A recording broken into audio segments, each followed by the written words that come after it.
A paz do Senhor, meus irmãos, glória a Deus. Como é bom estar aqui com os irmãos, crescendo na graça e no conhecimento da palavra de Deus. Quero meditar com os irmãos uma palavra que está no livro de Jó, capítulo 29, versículo de número 2. Essa palavra está queimando no meu coração e essa palavra diz assim: como tenho saudade dos meses que se passaram, dos dias em que Deus cuidava de mim. Já tinha saudade do tempo em que se sentia abençoado por Deus. Na verdade, já tinha saudade da bênção de Deus que tinha ficado para trás. Parte desse sentimento que Jó sentia vinha de uma má compreensão da natureza de Deus. Era como se ele estivesse dizendo a seguinte forma para Deus: olha, Deus, o Senhor está sendo injusto comigo. O Senhor está sendo mal comigo. O Senhor colocou uma sina maldita sobre a minha vida. Ele não entendia o amor de Deus e nem o seu cuidado, nem tampouco o desafio ao seu crescimento. Ele olhava para o seu passado de uma forma negativa. E você? De que forma você tem olhado para o seu passado? Quando nós olhamos para a palavra de Deus, nós vamos encontrar um outro exemplo de olhar para o passado de forma negativa. Esse exemplo está lá no povo do deserto, lá na caminhada em que eles fizeram no deserto. A Bíblia diz que enquanto uns choravam a perda das cebolas do Egito, outros celebravam o pão que caiu do céu. Irmãos, se olhar para o nosso passado e sentir saudade do nosso passado, é muito perigoso quando nos leva a acreditar que a vida acabou, restando apenas terminar com o sofrimento pela morte. E é por isso que alguns cometem suicídio ao sofrerem uma perda significativa. Sentem saudade de um casamento que não deu certo, de um filho que faleceu, de um emprego tão sonhado e que não deu certo, e enfim, tantas outras coisas. Mas Jó aprendeu e nós precisamos aprender. Aprender que o tempo não volta e que só caminha para frente. E é por isso que o passado precisa ser motivação para nós construirmos um futuro melhor. E quando nós olhamos para o nosso passado, existem duas formas de olhar para ele. Uma forma positiva e uma negativa.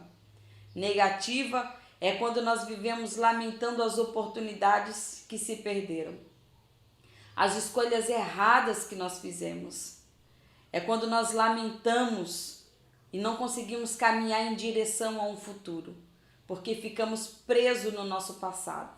É mais ou menos assim: se eu tivesse me casado com tal pessoa, se eu tivesse morado em tal lugar, se eu tivesse trabalhado em tal empresa e de repente passou-se anos da sua vida, uma vida inteira, e essa pessoa está presa ao passado. E a impressão que se dá é que nada de bom vai acontecer, nada de bom vai acontecer no nosso futuro. A forma positiva de olharmos para o nosso passado é quando ele nos ajuda a construir nossa identidade.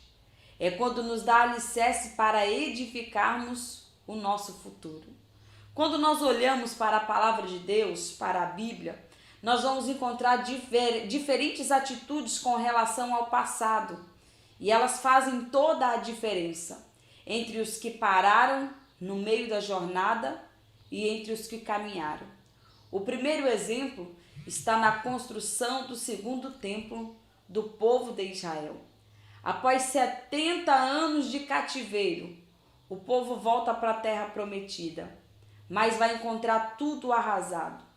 Todos se unem com um único propósito de reconstruir o templo do Senhor.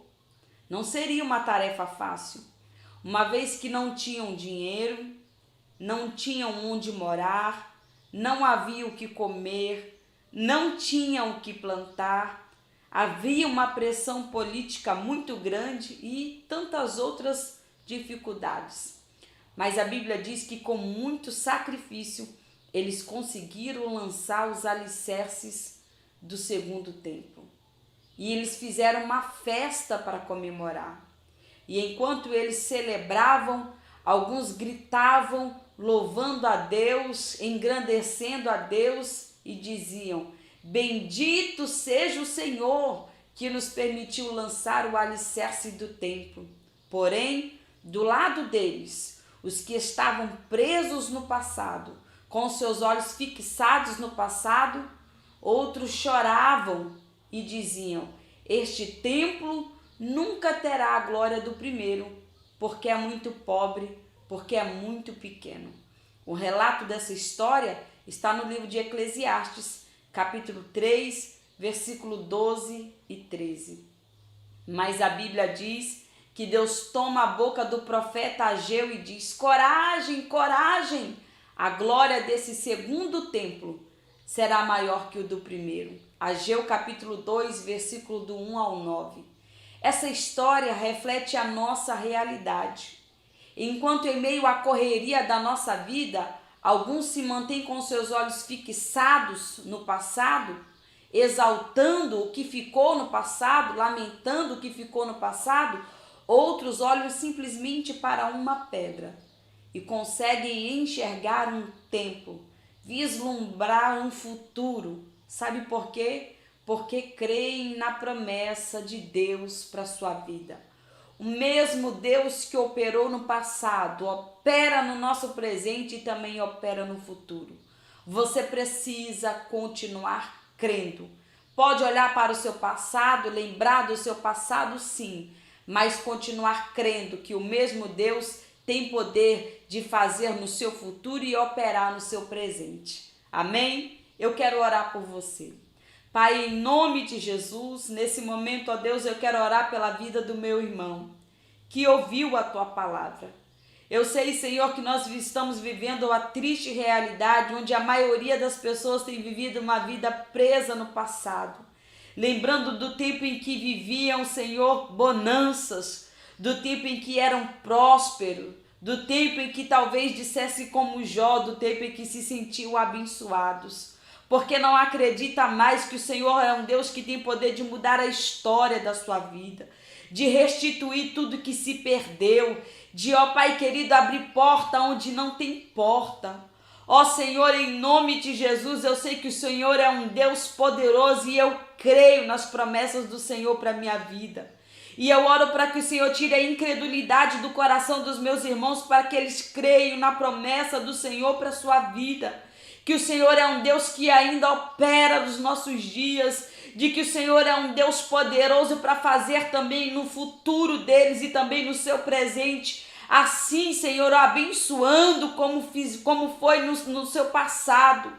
Ó Deus, em nome de Jesus, traz à existência a promessa que estão sobre a vida deles. Abre as portas que estão fechadas, Senhor. Em nome de Jesus, ajuda eles a crer no poder que há no teu santo nome, a depositarem a sua fé e a sua confiança nas promessas que o Senhor fez sobre a vida deles, ó Pai. Em nome de Jesus, toda tristeza, toda angústia, toda raiz de amargura, arranca desse coração agora, Pai.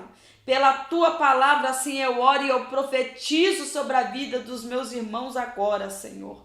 Em nome de Jesus. Amém, meus irmãos? Creia na promessa do Senhor. Deus abençoe.